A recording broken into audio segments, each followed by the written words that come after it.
তুমি দুর্বল নও, তোমাকে দুর্বল বলা হয়েছে। তুমি চুপ নও, তোমাকে কণ্ঠ চাপা দেওয়া হয়েছে। তুমি পিছিয়ে নও, তোমার পথে বাধা রাখা হয়েছে।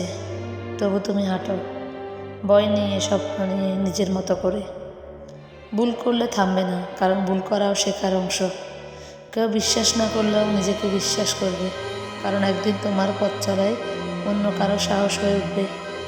মনে রেখো, তুমি শুধু কারো মেয়ে, বোন বা স্ত্রী নও, তুমি নিজেই একটা সম্পূর্ণ মানুষ। আর তোমার স্বপ্নের আকাশটা যত বড় ভাবো, তার থেকেও বড় হওয়ার অধিকার তোমার আছে। হে গাইস, আসসালামু আলাইকুম। চলে আসছি আমি ডেইলি লাইফ ব্লগ থেকে, আমার ফেস প্রোফাইল থেকে। সবাই কেমন আছেন বলবেন।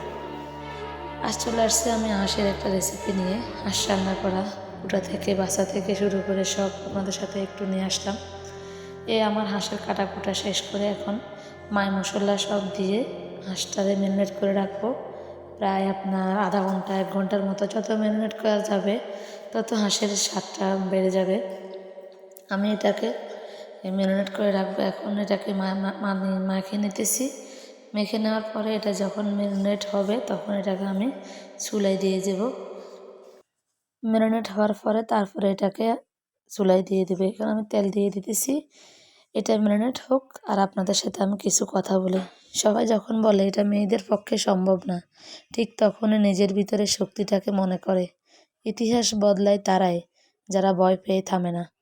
নিজেকে ছোট করো না। তোমার অনুভূতি দুর্বলতা নয়, শক্তি।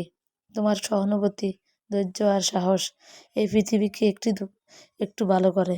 তুমি একা নও, তোমার আগে অনেক মেয়ে লড়েছে, আর তোমার পরে আরও অনেক মেয়ে লড়বে তোমার পথ দেখে। যেদিন ক্লান্ত লাগবে সেদিন হাল ছেড়ো না, কারণ কোনো এক অজানা মেয়ের কাছে তুমি হয়তো নীরব অনুপ্রেরণা। তুমি চাইলে সব কিছু সম্ভব। হে গাইস, আমি চলে আসছি। ম্যারিনেট হওয়ার পর যখন চুলায় দিয়ে দিছি, এখন আমার মাংসটাকে আমি জাল দিয়ে দিতেছি। মাংসটার কালারটা দেখছেন, আমি একটা কালার আসছে, কিন্তু খেতে অনেক মজা হয়েছে।